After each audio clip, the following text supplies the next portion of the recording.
चरण सरोज रज निज मन मुकुर सुधार।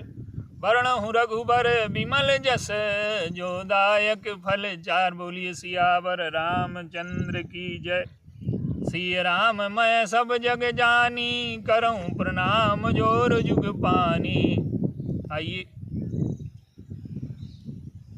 तुलसी जी का बहुत महत्व है। उनके बिना प्रसाद बन ही नहीं सकता। चाहे 56 प्रकार का व्यंजन बना हो, अगर तुलसी को न डालें तो वो पवित्र नहीं माना जाता। तो तुलसी के जो जन्म की कथा है, वृंदा से तुलसी कैसे बनी, इसमें धर्म का बड़ा गूढ़ रहस्य छिपा है। धर्म जो है हमारे बाह्य और अंतर जीवन का नियंत्रक है, संरक्षक है, जीवन को सीमा में रखता है, सुख से आनंद की यात्रा की ओर ले जाता है।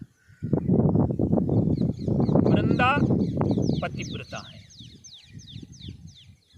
उनका जो पति है जालंधर, वो दुराचारी और अत्याचारी है। तो पतिव्रता में शक्ति होती है। देखिए, आराधना की एक पद्धति है हमारे यहाँ कि पिता की निष्ठा, माता की निष्ठा। जैसे पिता की निष्ठा के उदाहरण पुंडरीक जी हैं, तो पितृनिष्ठा, मातृनिष्ठा के हजारों उदाहरण हैं। समाज में जो स्वार्थपरता, संघर्ष, द्वेष और विघटन की प्रवृत्तियां हैं, इनका समाधान क्या है? इनका समाधान है प्रत्येक व्यक्ति में जो परमात्मा का अंश है, जो प्रत्येक व्यक्ति परमात्मा का रूप है, अगर स्वयं में और सामने वाले में परमात्मा का दर्शन हमें होने लगे तो ये स्वार्थपरता, द्वेष, संघर्ष और विघटन की प्रवृत्तियों पर अंकुश लग सकता है, जीवन प्रसन्न हो सकता है, संघर्ष समाप्त हो सकता है। तो समाज में स्थिरता का जो केंद्र बिंदु है वो पुरुष नहीं है, वो नारी है। परिवार का जो निर्माण है वो पुरुष नहीं करता, वो साधन जुटा सकता है। परिवार का जो निर्माण है वो नारी के हाथ में है। तो परिवार, समाज, देश का निर्माण के केंद्र में नारी है। तो नारी की जो उपासना का केंद्र है वो क्या है? नारी की उपासना का केंद्र है उसका पति। धर्म से जुड़े हैं वो, काम से जुड़े हैं, रुचि से जुड़े हैं, सुख से जुड़े हैं, सुविधा से जुड़े हैं। लेकिन अगर इसे धर्म और उपासना का रूप दे दिया जाए तो ये उत्कृष्ट होगा। और पतिव्रत धर्म के हजारों उदाहरण हमारे देश में हैं। तो वृंदा अपने पति की आराधना करती है, पतिव्रत में उसकी निष्ठा है। लेकिन वृंदा का जो पतिव्रत धर्म है वो समाज में समस्या उत्पन्न करता है। वृंदा दुराचारी है, भगवान शंकर उससे लड़ रहे हैं और उसे समाप्त नहीं कर पा रहे। तो वृंदा का जो पतिव्रत धर्म है वो अधर्म का संरक्षक बन गया। और धर्म जब अधर्म का संरक्षक बन जाए, इससे ज़्यादा घातक कोई बात हो नहीं सकती। हमारे देश में उदाहरण है कि जब मुसलमानी आक्रमणकारियों ने आक्रमण किया इस देश में, तो राजपूत राजा जब लड़ने के लिए गए तो उनके सामने गायों को खड़ा कर दिया। अब एक विचित्र स्थिति उत्पन्न हुई है कि अगर गायों को नहीं मारते तो वो हार जाते हैं। तो तमाम धर्मभीरुओं ने नहीं मारा और वो पराजित हुए। तो ये धर्म भावना का लाभ उठाने का दुष्टतापूर्ण प्रयास है। और जब वो राजा हारे तो इस देश में लाखों गायों के कटने का मार्ग खुल गया। उस समय गायों को मार देना ही सबसे बड़ा धर्म था, लेकिन इसको वो योद्धा समझ नहीं पाए। तो वृंदा का जो पतिव्रत धर्म है वो धर्म के विरोध में खड़ा हो गया है और वो इतना दुराचारी है कि अनेक पतिव्रताओं के पतिव्रत को नष्ट करने का प्रयास करता है। अब देवताओं ने प्रार्थना की प्रभु से, तो भगवान ने जालंधर का वेश बनाया और वृंदा के साथ छल किया, ऐसा कहा जाता है। भगवान ने छल नहीं किया।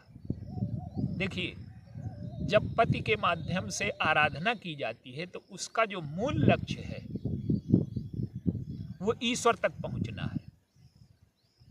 आराधना का केंद्र व्यक्ति नहीं हो सकता, आराधना का केंद्र ईश्वर हो सकता है। जैसे प्रारंभ में हम गुरु में ईश्वर की भावना बनाते हैं। अगर गुरु ही सब कुछ है तो फिर ईश्वर की क्या आवश्यकता है। हमारे महान संत कबीरदास जी कहते हैं कि गुरु गोविंद दोहु खड़े काके लागों पाए और बलिहारी गुरु आपने गोविंदियो बताए। तो गुरु की महत्ता यह है कि वो गोविंद को बता देता है। तो पतिव्रत धर्म का अंतिम लक्ष्य है ईश्वर की प्राप्ति और वृंदा उसे निष्ठा से कर रही है, तो उसे उस व्रत के परिणाम में ईश्वर की प्राप्ति हुई। ये कोई भोग और वासना की प्रेरणा से किया गया कार्य नहीं है। ये जो धर्म अधर्म का रक्षा कवच बन गया है, उस कवच को तोड़ना धर्म है।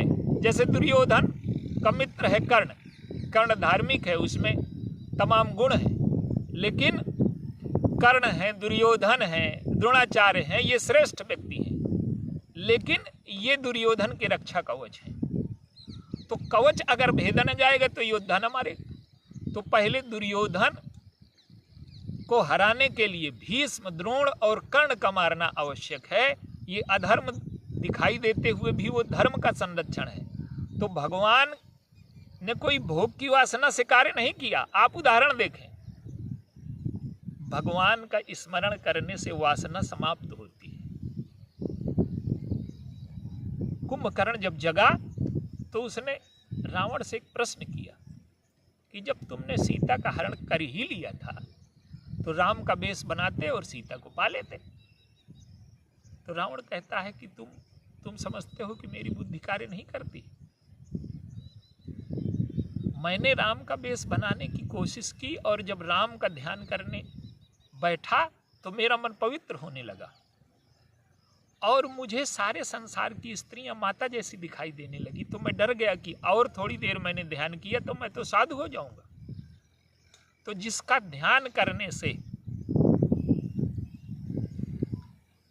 मन पवित्र हो जाता है, वासना नष्ट हो जाती है, काम नष्ट हो जाता है, तो वो कोई भोग मूलक कार्य नहीं है।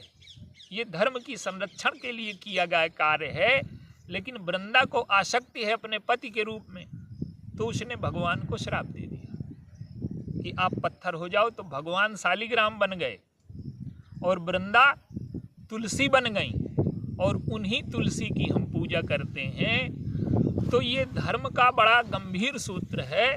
तो वृंदा और शालिग्राम ये शाश्वत रूप से विद्यमान है और इसमें धर्म का, आध्यात्म का, उपासना का जो सूत्र है वो छिपा हुआ है। तो तुलसी जी के साथ भगवान की पूजा शालिग्राम के रूप में होती है। तो ये तुलसी जी का जो वृंदा से तुलसी बनना है और जगत की पूज्य हो जाना है, ये धर्म और उपासना के रहस्य को प्रकट करता है। बोलिए।